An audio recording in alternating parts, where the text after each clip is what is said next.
বিজ্ঞান এখন জানিয়েছে পৃথিবীর এমন কোন খাবার নেই যেটা খেলে আপনার ক্ষুধা লেগেছে, ক্ষুধা মিটবে কিন্তু পিপাসা মিটবে না। পিপাসা লেগেছে পানি পান করবেন, মিটে যাবে, কিন্তু ক্ষুধা মিটবে না, পিপাসা মিটবে। এক একটার এক এক গুণ। একটাই মাত্র খাবার আল্লাহ দুনিয়াতে তৈরি করেছেন যেটা খেলে ক্ষুধাও মিটে যায়, পিপাসাও মিটে যায়, তার নাম আরো জোরে। বিজ্ঞান জানিয়েছে কোন মানুষ যদি জন্মের পর থেকে মরণ পর্যন্ত যতদিন দুনিয়ায় বেঁচে থাকে, পৃথিবীর কোনো কিছু না খেয়ে শুধু দুধ খায়, তাও সে বেঁচে থাকবে।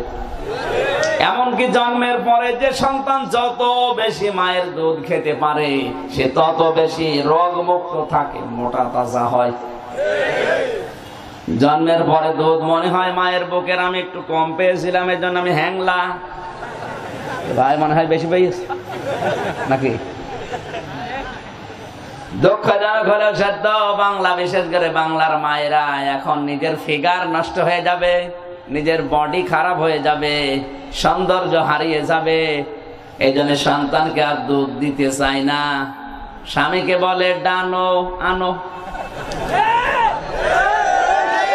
পাগল পেয়েছে আমাদের, এত কষ্ট করে জন্ম দিয়ে দেয়, এরপর আবার ডানো আনো। সন্তান জন্ম দেওয়া কত কঠিন ওকে জানে? মা বোন যারা আছেন, এবার একটা গোপন কথা বলছি। কয়েকদিন আগে তামিলনাড়ু ছিলাম, ভেলোরে হাসপাতালে। ওখানে যতগুলো মানুষের সাথে দেখা, বাংলাদেশ সহ পাকিস্তান, বাংলাদেশ আর ভারতের, কলকাতা, আসাম থেকে যারা গেছে, জিজ্ঞাসা করলাম কি, আমার মনে হয় 100টার 95টা পুরুষ মানুষ বলছে হুজুর আমার স্ত্রীর স্তন ক্যান্সার। স্তন ক্যান্সার হয় কেন? ওখানকার যে খ্রিস্টান ডাক্তার গুলো আছে তারা রিপোর্ট দিয়েছে পৃথিবীর কোন জিনিস এক জায়গায় রাখলে ঠিক থাকে না। আপনি দেখবেন পানি এক জায়গায় রাখবেন পচন ধরবে, এই কথা বলছেন এখানে, ওর ভেতর পোকামাকড় তৈরি হবে, দুর্গন্ধ হবে। যত পানি ছেড়ে দেবেন তত নির্মল স্বচ্ছ পানি চলে আসবে, যেমন নদীর পানি। লোহা লক্কড় এক জায়গায় রাখবেন, জং ধরে যাবে, মরিচা ধরবে, নষ্ট হয়ে যাবে, ধার শেষ হয়ে যাবে। যত ব্যবহার করবেন তত ধার ঠিক থাকবে। এমনকি টাকা পয়সাও এক জায়গায় রাখা ঠিক না, তাহলে আবার ক্যাসিনোর মতো ধরা খাবেন। ওরা যদি এক জায়গায় না রেখে ছড়িয়ে দিত তাহলে ধরাটা খেত না। এমনকি এলেম যেটা জ্ঞান, এটা এক জায়গায় রাখা ঠিক না। এলেম যদি কেউ এক জায়গায় রেখে দেয় যে আমি জানি আর কাউকে জানাবো না, তাহলে আপনারা জানা জিনিসে দেখবেন 2 বছর পরে ভুলে গেছেন। এইজন্য নবীজি জানিয়েছেন যে যত বেশি এলেম ছড়াবে, না জানা জ্ঞান আল্লাহ তাকে আরো বেশি দান করবে। পৃথিবীর কোন জিনিস এক জায়গায় রাখা ঠিক না, ক্ষমতাও এক জায়গায় রাখা ঠিক না। এটাও গরম হয়, গরম হচ্ছে না? কি গরম গো! আমার চেন, তোমার চেনা লাগবে কি? তুমি কি ভালো লোক? চাঁপাইনবাবগঞ্জে গিয়েছিলাম, স্টেজে উঠবো, কানে কানে একজন বলছে হুজুর কোরআনের কথা দেখে বলবেন ক্ষমতায় আছে আমরা। যারা বলে কোরআনের কথাও দেখে বলবেন ক্ষমতায় আছে আমরা, ওরা কি আল্লাহর ক্ষমতা বিশ্বাস করে? তারা আল্লাহর ক্ষমতাকে বিশ্বাস করে না, এরা মুশরিক। আরে মুশরিক মারা গেলে দোয়া করলে কবুল হবে না। সূরা তাওবা 113 নম্বর আয়াত। নবীজির আপন চাচা আবু তালিব, এ কিন্তু মুশরিক ছিল। কি ছিল? কাফের ছিল না, মুশরিক ছিল। কাফের আর মুশরিক এক জিনিস না। মুশরিকরাও জানে আল্লাহ একজন আছে, কিন্তু শিরিক করে। কাবা শরীফ ধ্বংস করার জন্য যখন আব্রাহা এসেছিল, ওই সময় লোকজন গিয়ে বলে নেতা কিছু বলবেন না। আবু তালিব বলে দেখো কাবার যে চাবি আমি কাবার গিলাফের সাথে ওই দরজার সাথে মুলতাজামের সাথে লাগিয়ে এসেছি, আর বলেছি কাবার মালিক ওরা যে সৈন্য বাহিনী নিয়ে এসেছে মোকাবেলা করা আমার দ্বারা সম্ভব না। ও কাবার মালিক, তুমি একজন আছো, তোমার হাতে চাবি দিয়ে গেলাম, তোমার ঘর তুমি বাঁচাও। ওই সময় পর্যন্ত কাবা শরীফের ভেতরে 360টা মূর্তি ছিল। কত? আরো জোরে। যাদের পূজা করে তিনি, কারো হাতে তো কাবার চাবি দিল না, দিয়েছে কার কাছে? তার মানে আবু তালেব বিশ্বাস করে এই 360টা মূর্তির কোনো ক্ষমতা নেই। এ কাবা ঘর যদি আবরাহার হাত থেকে বাঁচাতে পারে, যিনি মালিক তিনি পারবে। তারা আবু তালেব কাফের না মুশরিক? আরো জোরে। আমায়ুকুমিনু আকসারুহুম বিল্লাহি ইল্লা ওয়া হুম মুশরিকুন। সূরা ইউসুফের ভেতরে আল্লাহ জানিয়েছেন, হে নবী, ওরা আল্লাহ একজন আছে বিশ্বাস করে, কিন্তু ওরা মুশরিক। ওরা কি? এই মুশরিকের জন্য দোয়া করা জায়েজ নেই, হারাম। কোরআনে কারীমের সূরা তাওবা 11 নম্বর পারা 4 নম্বর পৃষ্ঠা 4 নম্বর লাইনের 113 নম্বর আয়াত তাফসিরে ইবনে কাসিরে আছে, মা কানা লিন নাবিয়্যি আল মুশরিকিনা আয়াস্তাগফিরু লিল মুশরিকিন ইলা আখির আয়াত। আল্লাহ রাব্বুল আলামিন বলেন, হে নবী, আপনি কার জন্য হাত তুলেছেন কবরের সামনে দাঁড়িয়ে? হাত নামান। এই লোকটা আপনার চাচা, আমি জানি। সারা জীবন আপনাকে কোলে নিয়ে, কাঁখে নিয়ে, পিঠে নিয়ে মানুষ করেছে, আমি দেখেছি। কিন্তু লোকটা তো মুশরিক। লোকটা কি? কোন মুশরিকের জন্য কোন নবী, কোন ইমানদার দোয়া করবে এটা জায়েজ নেই, শোভনীয় নেই, উচিত না। যদিও এটা নিজের নিকট আত্মীয় হয়। দিনাজপুরবাসী নেই যে নবী কোনদিন হাত তোলা লাগে না, শুধু মনের ভেতরে কামনা আসলেই কবুল হয়ে যায়। সেই নবী চাচার জন্য হাত তুলে বসে আছে, আল্লাহ হাত ফেরত দিচ্ছে। চাচা মুশরিক এই কারণে। আর বাংলাদেশে আমরা টাটকা মুশরিক মরে যাই। 10টা গরু জবাই করে মানুষকে খাওয়িয়ে দোয়া করে জান্নাতে দিয়ে আসি, মনে হয় কন্ট্রাক্টরই নিয়েছে। জান্নাত তো আমার বাবার নাকি? বলেন। পৃথিবীর কোন জিনিস এক জায়গায় রাখলে ঠিক থাকে না, এটা আমরা বাস্তব দেখতে পাচ্ছি। এটা হয় নষ্ট হয়ে যায় অথবা গরম হয়। আজ আমরা যারা ক্ষমতায় আছি, আপনি লক্ষ্য করে দেখবেন তাদের গরমই আলাদা। যারা ক্ষমতায় নেই ওদের কিন্তু ওই গরমটা নেই। এবার আসেন, আমি বাস্তব যে কথাটা এখান থেকে নিতে চাই।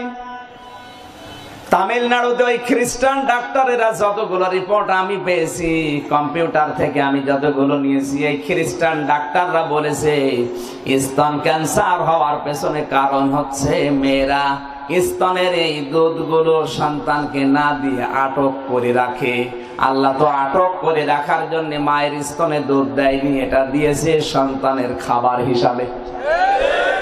والوالدات يرضعن أولادهن حولين كاملين لمن أراد أن يتم الرضاعة। সূরা বাকারা 2 নম্বর পারা 17 নম্বর পৃষ্ঠার 1ম নম্বর লাইনে 232 নম্বর আয়াতের প্রথম অংশে আছে, আল্লাহ তাআলা বলেন, হে মেয়েরা, তোমাদেরকে আদেশ দিলাম সন্তানকে কমপক্ষে 2 বছর দুধ খাওয়ানো লাগবে। এই আদেশ কার? আল্লাহ। যে সমস্ত মেয়েরা এই অধিকার নষ্ট করে, বড় হওয়ার পরে দেখবেন ওই সন্তান মায়ের অধিকার আর ঠিক রাখে না, তখন বৃদ্ধাশ্রমে রেখে আসে। এ দোষ তো শুধু সন্তানের না, আপনি তার অধিকার নষ্ট করলেন কেন? সবচাইতে বড় মারাত্মক বিষয় হচ্ছে আটক রাখতে রাখতে এর ভেতরে পচন ধরে।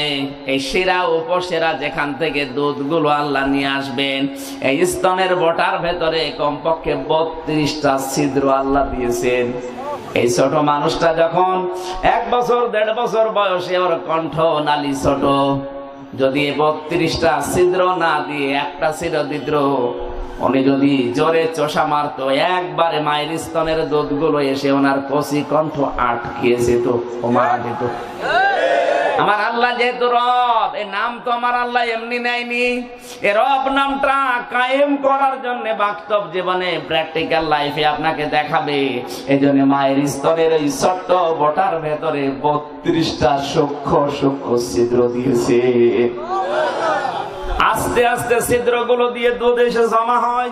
আপনি যতই টান মারেন, যতটুকু প্রয়োজন ওর চাইতে বেশি বের হবে না। আস্তে করে দুধগুলো বের করে আপনার জীবন বাঁচিয়েছেন, তার নাম হচ্ছে রব। নাম কি? সে রবের বিধান উল্টা পাল্টা করে আপনি নিজের ফিগার নষ্ট হবে, নিজের শরীর নষ্ট হবে, নিজের সৌন্দর্য হারিয়ে যাবে। এদের সন্তানকে আপনি দুধ না দিয়ে ডানও খাওয়ালেন। এই যে এটা আটক রাখলেন, এখানে পচন ধরবে, ওই শিরা উপশিরা গুলো দুর্বল হয়ে যাবে, নষ্ট হয়ে যাবে। শেষে এটা কেটে বাদ দেওয়া লাগবে। আমি আর নিচে নামলাম না। এরপরেও যদি মা বোনেরা এই কাজ করে থাকেন, আমি আর কিছু বললাম না। আশা করছি আপনি করবেন না যদি জ্ঞানী মানুষ হয়ে থাকেন। আমাদেরকে তো আল্লাহ স্তনে দুধ দেয়নি, আপনাদের দিয়েছেন আপনাদের সম্মান বাড়াতে। পৃথিবীতে মায়ের সম্মান 3 গুণ, তার ভেতরে একটা এই মায়েরা সন্তানকে 2 থেকে 2.5 বছর দুধ দেয়। এই জন্য মায়ের সম্মান বাবার চাইতে 1 গুণ আল্লাহ বাড়িয়ে দিয়েছেন। আর আসতে বলেন, ওয়াসাইনাল ইনসানা বিওয়ালিদাইহি ইহসানা হামালাতুহু উম্মুহু কুরহা ওয়া ওয়াদাতুহু কুরহা ওয়া হামলুহু ওয়া ফিসালুহু 30 শাহরা। সূরা হাকাফের 15 নম্বর আয়াতে আল্লাহ বলেন, পৃথিবীর মানুষেরা আমি আদেশ দিলাম, ওয়াজ করলাম, নসিহত করলাম কি পৃথিবীতে যাদের মা বাবা বেঁচে আছে তাদের সাথে ভালো ব্যবহার করাই লাগবে। এটা নফল না ফরজ? আর আসতে বলেন, আল্লাহর আইন মানা, জবান খুলে বলেন। যাদের জবান আছে বলেন তো আল্লাহর আইন মানা, আল্লাহর আইন মানা, মা বাবার আইন মানা। আন্দাজে বলেন, কোন আইনই ফরজ না। আইন মানা শুধুমাত্র আল্লাহর ফরজ, মা বাবার আইন মানা ফরজ না, মা বাবার সেবা করা ফরজ। এই যে মাঝখানে ওয়াটা আছে, কোরআন শরীফে পড়লে গবেষণা করে পড়া লাগবে। আপনি আন্দাজে তোতা পাখির মতো পড়ে গেলেন, সওয়াব হবে ঠিক, কিন্তু আল্লাহ যে উদ্দেশ্যে দিয়েছে তার পারপাস আদায় হবে না। আল্লাহ ওয়াবিল ওয়ালিদাইনি দিয়েছেন, পিতামাতার আইন মানা ফরজ না, কিন্তু তাদের সেবা করা ফরজ। কেন পিতামাতার সেবা কেন করা ফরজ আল্লাহ ব্যাখ্যা দিচ্ছেন। পড়া কোরআন শরীফ আমার এই ছোট্ট বয়সে আমি পড়েছি। 92 সালে আমার জন্ম, এখন 28 বছর। এই 28টা বছরে আমি যতটুকু কোরআনের পেছনে লেগেছিলাম, আমার এই মেধা এতটুকু ধরা পড়েছে। পৃথিবীর কোন মানুষের পক্ষে আল্লাহ এত বেশি ব্যাখ্যা দেননি মা বাবার জন্য আল্লাহ যত ব্যাখ্যা দিয়েছেন। আল্লাহ কি পাগল হয়ে গেছে? এত ব্যাখ্যা দেওয়ার দরকার কি? আল্লাহ পাক ব্যাখ্যা দিচ্ছেন এই আয়াতে 3টা, হামালাতুহু উম্মুহু কুরহা ওয়া ওয়াদাতুহু কুরহা। আল্লাহ তাআলা বলেন, তোর মার বাবা তোকে যে ভালোবাসা দিয়েছে, আমি আল্লাহর পরে যে কষ্টটা স্বীকার করেছে তোর মা, পৃথিবীর কোন মানুষ এই কষ্টের ভাগ নেয়নি। তার 1 নম্বরে তোকে কষ্টের পরে কষ্ট করে পেটে বহন করা। এই যে 10 মাস 10 দিন পেটে বহন করা, পৃথিবীর কোন মানুষে কষ্ট টের পায়নি, পাবেও না, শুধু মা ছাড়া। কথা বলেন না কেন? আপনি যদি পরীক্ষা করতে চান, এই পার্বতীপুর বাজার থেকে 2 কেজি ওজনের একটা তরমুজ কিনে পেটে বেঁধে নিয়ে বাড়িতে আসেন, দেখেন কিরকম লাগে। অথচ আপনার মতো 2 কেজি 3 কেজি 5 কেজি ওজনের সন্তানও 10 মাস 10 দিন একাধারে এভাবে বহন করেছে আপনার মা। এই কষ্টটা হয়, এই জন্য আমার আল্লাহ বলেন এই কষ্টের জবাব আমি তুলে দিলাম। এই কষ্ট যে মার বাবা তোর জন্য করেছে, ওই মায়ের মর্যাদা আমার নবীর মাধ্যমে 1 গুণ বৃদ্ধি করে দিলাম। এই জন্য মায়ের সেবা করা নফল না ফরজ? আরো জোরে। 2 নম্বরে তোকে ডেলিভারির সময় যে কষ্টটা, পৃথিবীর কোন মানুষ এটা টের পায় না। 1 বালতি রক্ত ঝরে যায় তোকে দুনিয়ার মুখ দেখাতে। একবারে যদি কোনো মানুষের শরীর থেকে এতগুলো রক্ত ঝরে, লোকটা বাঁচে না। কিন্তু মা তোর মুখ দেখতে গিয়ে 1 বালতি রক্ত ঝরিয়েছে, তোর ওই সোনা মুখ দেখার পরে মায়ের ওই ডেলিভারির কষ্ট আর মনে থাকে না। এই জন্য 2 নম্বরের যোগ্যতা যেন মর্যাদা আমি তার বাড়িয়ে দিয়েছি। 3 নম্বরে 2 থেকে 2.5 বছর পর্যন্ত বুকের দুধ গুলো তোকে খাওয়ানো, দিন নেই রাত নেই। বিজ্ঞান এখন বলেছে জন্মের পর থেকে 2 বছরে কমপক্ষে একটা সন্তান 36 মণ দুধ মায়ের স্তন থেকে পান করে। কত? প্রতিদিন 8 থেকে 10 মার করে আপনাকে দুধ খাওয়ানো লাগে, বা 24 ঘন্টার ভেতরে 1 পোয়া করেও যদি হয় 8 বার হলে 2 কেজি হয়। আপনি মোবাইলে ক্যালকুলেটরে হিসাব করে দেখবেন, প্রতিদিন 2 কেজি করে হলে কমপক্ষে 2 বছর তো আপনি দুধ খেয়েছেন, 2 বছরে হবে 36 মণ। যার 8টা 10টা 15 20টা সন্তান, আমার এলাকায় একজনের 22টা ছেলে মেয়ে। আমি ক্যালকুলেটরে হিসাব করে দেখলাম, এক একজন যদি 36 মণ করে খায়, 772 মণ দুধ ও মহিলা খাওয়াইছে। এটা আল্লাহর কুদরতের মেশিন। আপনি কুদরতের মেশিন দেখার জন্য বাইরের দেশে যান, আপনার বাড়িতেই তো আছে। এক কথা বলছেন না কেন? আপনার মা হচ্ছে আল্লাহর কুদরতের মেশিন। 772 মণ দুধ ওই মহিলা তার সন্তানদেরকে খাওয়িয়েছে, কিছু না হলেও কম করে হলেও। শুনলাম যে ওই মহিলার পেটে আবার আর একটা বাচ্চা, তার মানে আরো 36 মণ। কি শুরু করেছ? গত বছরে রংপুরে এসেছিলাম, এক মুরব্বী এসে বলছে হুজুর দোয়া চাই। চাচা কি দোয়া? ছেলে মেয়ে কয়টা? 12টা। 12টা হয়ে গেছে, এরপরও আপনি দোয়া চান। দোয়া বাকি করলে তো দেশ ভরে যাবে। দোয়ার দরকার নেই, চান বাড়ি যান। দোয়া না করে আপনার 12টা, আবার কি দোয়া চাচ্ছেন?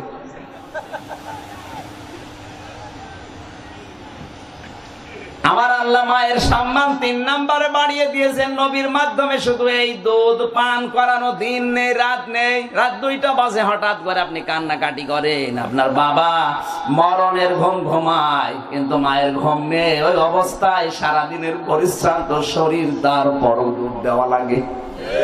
এই কথা বলেন। এখানে মায়ের খেদমত করে তার হক আদায় করা যায় না। এক সাহাবী বলে, হে রাসূল, আপনার মুখে আমি মায়ের কথা বাবার কথা বহু শুনেছি, কিন্তু আমি বলছি আমার মায়ের হক আমি আদায় করে ফেলেছি। নবীজি বললেন, সাহাবী কি করেছে এমন বলো দেখি। বলে, আমার মা, এনাকে আমি কাঁধের উপরে নিয়ে সারা কাবা ঘর তাওয়াফ করেছি, সাফা মারওয়া দৌড়াদৌড়ি করেছি, শয়তানকে পাথর মেরেছি, আমার এই মাকে কাঁধে নিয়ে মায়ের যত হক আমি আদায় করে ফেলেছি। আল্লাহর নবী বলেন, সাহাবী, জন্মের পরে তোমার মুখে তোমার মা যে স্তনটা দিয়েছিল, যেটা না দিলে তুমি মারা যেতে। মায়ের স্তনের ভেতরে যে দুধটা আল্লাহ প্রথমে দিয়েছে, ওটা শাল দুধ। এখন অনেকেই গ্রাম অঞ্চলে ফেলে দেয়, ধনুষ্টঙ্কার হবে, রোগ হবে মনে করে। না, ওটা রোগের প্রতিষেধক। পৃথিবীতে আসার পরে আপনি দুনিয়ার বিভিন্ন জার যুক্ত খাবার না খেয়ে মায়ের ওই শাল দুধটা খেলে আপনাকে 7টা কঠিন রোগ থেকে আল্লাহ বাঁচিয়ে দেয়। ওই সময় যদি মা তোমার মুখে জন্মের পরে দুধটা না দিয়ে লবণ দিত, তাহলে দুনিয়ায় এখন এসে আর ক্যাসিনোর ব্যবসা করতে পারতে না। কথা বলছে না কেন? তুমি কি কোনদিন মায়ের ওই 1 ফোঁটা দুধের ঋণ শোধ করতে আজও পেরেছ? সাহাবী বলো, হুজুর আপনি একই শোনালেন। আল্লাহর নবী বলেন, সাহাবী ভালো করে শুনে রাখো, তুমি তো শুধুমাত্র কাবা শরীফ তাওয়াফ করেছো তাকে পিঠে নিয়ে, তোমার গায়ের চামড়া দিয়ে যদি স্যান্ডেল বানিয়ে দাও, সারা জীবন যদি তোমার মা ওগুলো পায়ে দিয়ে হেঁটে বেড়ায়, এক ফোঁটা দুধের ঋণ তোমার দ্বারা সম্ভব না শোধ করা। ওই দিন নবীজি এই কথা বলেছিলেন। সাহাবী আমার আপন মা বেঁচে বেশি দিন ছিল না, কিন্তু আমার দুধ মা ছিল হালিমা।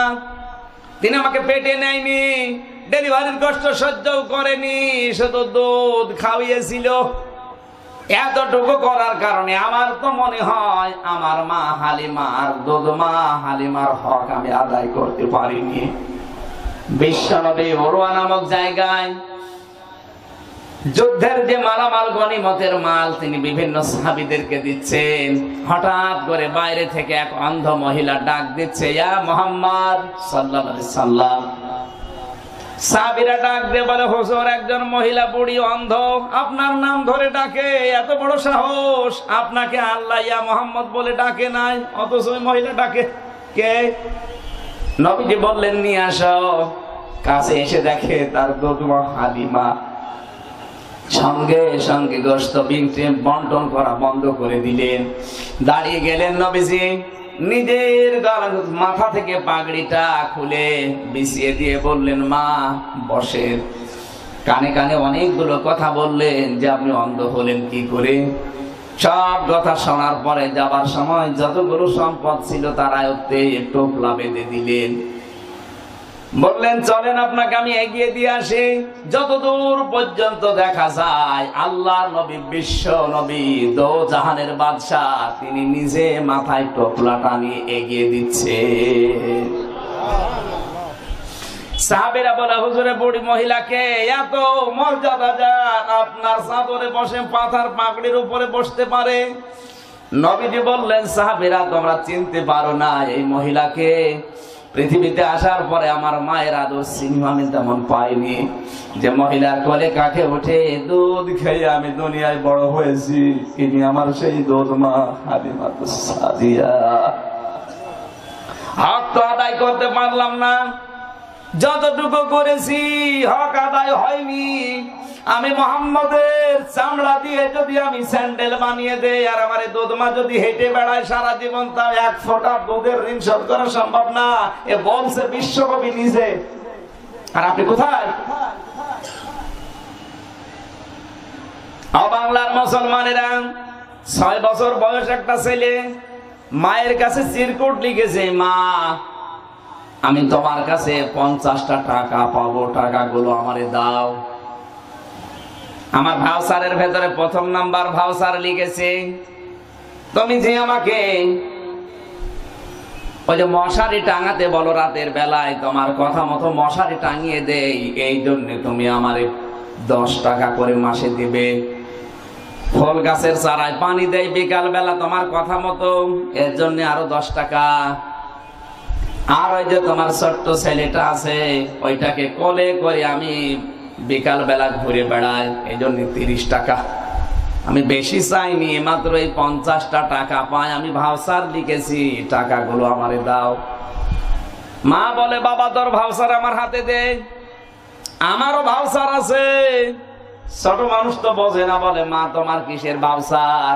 বলে আছে আমার ভাউচার। শোন, তুই তো নিজে হাতে তোর ভাউচার লিখেছিস, আর আমার ভাউচার আমার আল্লাহ বানিয়ে দিয়েছে। আমার 1 নম্বরে ভাউচার, তোকে 10 মাস 10 দিন পেটে রাখতে গিয়ে কোনদিন আমি ভালোভাবে খাবার খেতে পারিনি। দিনে রাতে কত জায়গায় তুই আমাকে গোতা দিয়েছিস, লাথি দিয়েছিস, তোর এই পা দিয়ে হাঁটু দিয়ে আমি নীরবে কেঁদেছি, কিন্তু কোন মানুষকে বলতে পারিনি। সুতরাং এই 10টা মাস 10টা দিন তোর জন্য এত কষ্ট সহ্য করলাম, একটা টাকাও আমাকে কেউ দেয়নি। এই কষ্টের জন্য কয় টাকা দিবি দে। আমার 2য় নাম্বার ভাউচার হচ্ছে ডেলিভারির কষ্টের সময় যতগুলো রক্ত ঝরালাম। পৃথিবীতে জিজ্ঞাসা কর এতগুলো রক্ত ঝরলে মানুষ বাঁচে কিনা। 1 বালতি রক্ত তোর জন্য আমি ঝরালাম, তোর মুখটা দেখার জন্য। একটা ফোঁটা রক্তের দাম আমাকে আজ পর্যন্ত কেউ দেয়নি। তুই আমারে দে, কয় টাকা দিবি এই রক্তের বিনিময়ে দে। 3 নাম্বার, তোকে আমি 2.5 বছর পর্যন্ত বুকের দুধগুলো খাওয়ালাম, বিজ্ঞান এখন জানিয়েছে একটা মানুষ কমপক্ষে যে 36 মণ দুধ পান করে, ওই একটা টাকাও তো দুধের বিনিময়ে তোর কাছে আমি পাইনি। কয় টাকা দিবি দে। বাংলার মুসলমানেরা এই জন্য আল্লাহর আইন মানা ফরজ, মা বাবার আইন মানা ফরজ না সেবা করা? আরো জোরে বলেন। সেই সেবা এখন 180 মাইল বেগে চলছে। বলেন, বিশেষ করে ভারতের এই সিরিয়াল গুলো এসে আমাদের পরিবারের এই সেবা আরো নষ্ট হয়ে গেছে। কি করে বউ শাশুড়ির ভেতরে দ্বন্দ্ব, স্বামী স্ত্রীকে আলাদা করা লাগে, বউ আর শাশুড়ি আলাদা হওয়া লাগে, সেই শিক্ষা গুলো সিরিয়ালের মাধ্যমে দেয়, আর আমরা দেখে দেখে ওগুলো জীবনে মিলাই।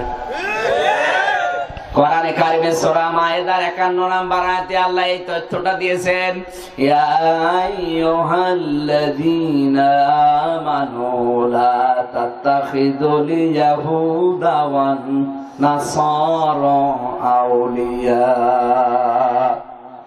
হে ঈমানদারেরা, কখনো ইহুদি আর খ্রিস্টানদেরকে বন্ধু রূপে গ্রহণ করবা না। বাদুহুম আউলিয়া, দ্বারা একে অপরের বন্ধু। ওমাই ইয়াতাওয়াল্লাহুম মিনকুম ফাইন্নাহু মিনহুম, তোমাদের ভেতরে যে বা যারা ওদের অনুসরণ করবে, আমি আল্লাহ তোমাদের ওদের মতোই বানিয়ে দেব। আজ বাস্তবে আমাদের ওদের মতোই বানিয়ে দিয়েছে। বিশ্ববিদ্যালয়ে আমার এক বন্ধু দেখি কাঁদে। জিজ্ঞাসা করলাম কি হয়েছে, কাঁদো কেন? বলে বিয়ে করার পরে আমার মায়ের সাথে আমার স্ত্রীর গন্ডগোল, মিল মহাব্বত তো দূরের কথা, শুধু ঘ্যানর ঘ্যানর করে। মাঠ থেকে বাড়ি আসার পরে আমার বলছে, তোমার মা ভালো না, আমাকে যদি নিয়ে সংসার করতে চাও এই মুহূর্তে তোমার মা বাবা থেকে আলাদা হওয়া লাগবে। এরকম ছোট মনের বউ তো দেশে নেই।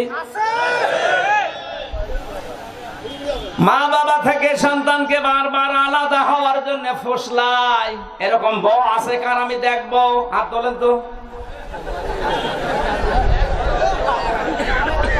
যাকে এলাকা তো অনেক ভালো আছে, একজন নেই। হ্যাঁ, হাত তোলেন, কোন লজ্জা নেই। এই ক্যামেরা সব আমার দিকে, আর এই প্রধান অতিথির দিকে। আপনার কোনো দরকার নেই। তোলেন তোলেন, কোনো ভয় নেই, দেখতেও পারবে না। তোলেন, কই তোলেন।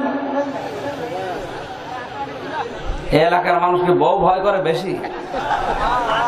হ্যাঁ তোলেন, তোলা লাগবে। সত্য কথা বলবেন তো, অসুবিধা কি? তোলেন। মুরব্বী মানুষ হাত তুলেছে, আপনি আবার বিয়ে করবেন না?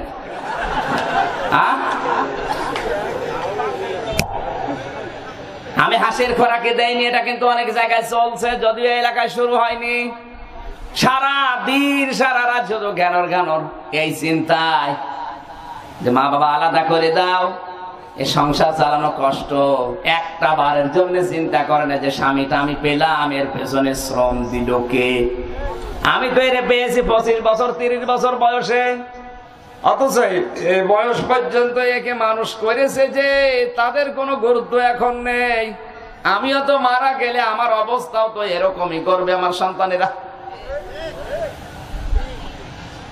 শেষ পর্যন্ত মায়ের সাথে আমি নতুন করে ঝগড়া তৈরি করলাম, মাকে গালাগালি করলাম, তোমার আর কাজ নেই আমার নতুন বউর সাথে তুমি। গেলাম স্ত্রীর মুখের দিকে তাকিয়ে আলাদা হয়ে। কিছুদিন আছি বেশ ভালোই, হঠাৎ করে দেখি আমার মায়ের সাথে মুরগিতে ধান খেয়েছে, এই নিয়ে গন্ডগোল। বাড়ি আসলাম, আমারে বলে দেখো তোমার মাও ভালো না, বাবাও ভালো না, আমারে নিয়ে যদি বাস করতে চাও তাহলে আমার বাবার বাড়ি চলে যাওয়া লাগবে, এখানে আর থাকা যাবে না, ঘর জামায় থাকা লাগবে। বন্ধু বলে আমি চিন্তা করছি এখন কি করি, এমনি এমনি তো যাওয়া যায় না। মার বাবার সাথে মিলে এবার গন্ডগোল করলাম, গালাগালি তৈরি করে পরিবেশকে উত্তপ্ত করে শেষ পর্যন্ত স্ত্রী যেহেতু একা বাবের একা সন্তান ছিল, চলে গেলাম তার নিয়ে শ্বশুর বাড়ি। আমার শ্বশুর মশাইও ঠিক ওই রকম সুযোগ পেয়ে আমার এই টাকা পয়সা দিয়ে লন্ডনে পাঠিয়ে দিল। দীর্ঘ 5 বছর লন্ডনে আছি, টাকা পয়সা যত কামাই করি সব আমার স্ত্রীর নামে অ্যাকাউন্ট করা পাঠিয়ে দেয়। রাগের জন্য মা বাবার খোঁজও নেইনি, খবরও নেইনি, কোনোদিন টাকাও পাঠায়নি। আর আমিও যেহেতু একা সন্তান, মা বাবাও নিঃস্ব হয়ে গেছে, বহু কষ্ট করে তাদের সংসার গুলো চলছে। 5 বছর পরে আমার শরীরে একটা প্লেগ রোগ দেখা দিল, সোয়াইছে, যার কাছে যায় তারই হয়। লন্ডনের ডাক্তাররা বলেছে চাইলে যে রোগ এ মানুষের কাছে মেশা যাবে না, আর এই রোগে মানুষ 3-4 মাসের বেশি বাঁচে না। রোগটা যখন ধরায় পড়েছে, লন্ডনে আর তোমারে রাখা যাবে না, তাড়াতাড়ি করে বাড়ি চলে যাও। চোখের পানি ফেলে দিলাম। এ কি, মা বাবা মনে হয় বরদোয়া দিয়েছে, এই জন্য আমার অবস্থায় এই। দেখি যাদের জন্য জীবন নষ্ট করলাম তারা কেমন ভালোবাসে আমারে। শ্বশুর আর শাশুড়ির কাছে চিঠি লিখলাম, মা বাবা, আমার শরীরে প্লেগ রোগ, বেশি দিন আর মনে হয় বাঁচবো না। আগামী মাসের প্রথম সপ্তাহ মঙ্গলবারে ফ্লাইট আমার, আমি ঢাকায় আসবো, দয়া করে আসবে রিসিভ করতে। স্ত্রীর কাছে একই কথা লিখেছে, আর একটা চিঠি নিয়ে চিন্তা করছে আমার মা বাবা, তাদের তো খোঁজ নেয়নি, চিঠি লিখলে না জানি আবার কি মনে করে। মনের ভেতর সাহস নিয়ে বলে যা যাই মনে করে করুক, আমি তো তাদের সন্তান। লিখেছে, মা আর বাবা, দীর্ঘ 5 বছর আমি তোমাদের খোঁজ নেইনি, খবর নেইনি, না জানি এখন এই চিঠি পেলে কি মনে করো। ও বাবা, তোমরা যা মনে করো, আমি কিন্তু আগামী মাসের প্রথম সপ্তাহ মঙ্গলবারে ঢাকায় আসবো, দয়া করে এয়ারপোর্টে আসবেন।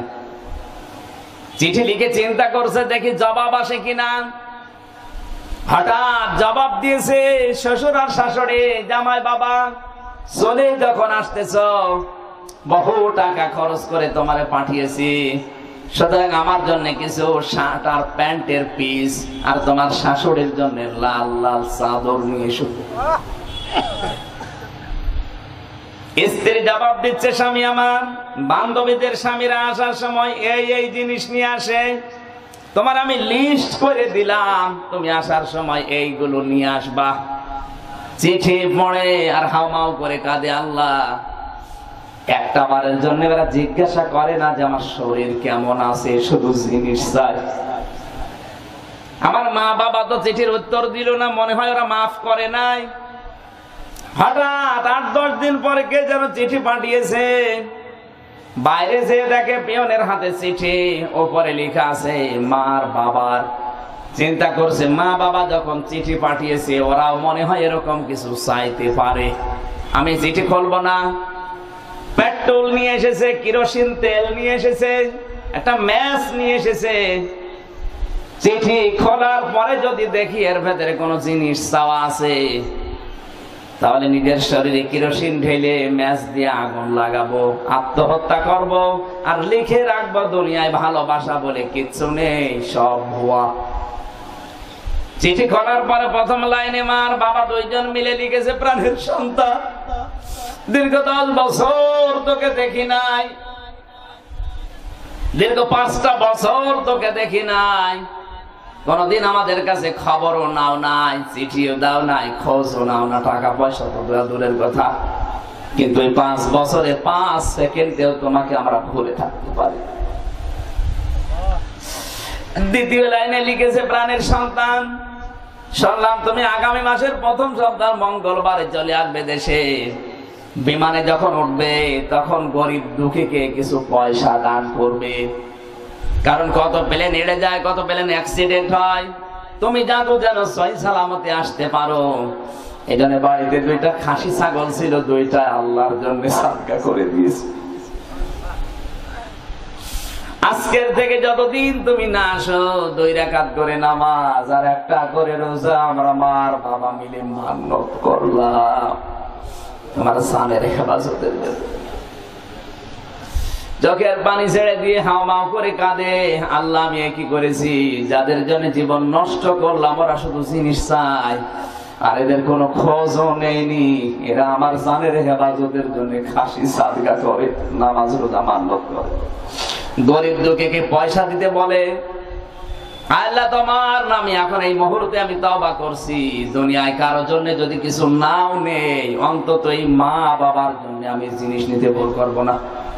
লন্ডন থেকে জিনিসপত্র নিয়েছে, বিমানবন্দরে নামার পরে শ্বশুর আর শাশুড়ি হাজির, জামাই বাবা সে পোটলা কই, সে ব্যাগ কই, জানেন তো আমার শরীর খারাপ, মার্কেটে যেতে পারি নাই, টাকাতে পাওয়া যায়, কিনে দেব। যাই বলেছে কিনে দেব, জানতাম যদি তুমি এরকম জবাব দেবে কোনদিন তোমারে আমার মেয়েটা হাতে দিতাম না। স্ত্রী বলছে, স্বামী আমার, আমার বাবার জিনিস তো আনলে না, মায়ের জিনিসও মনে নেই, তা আমার সেই লিস্ট করা জিনিসগুলো কই?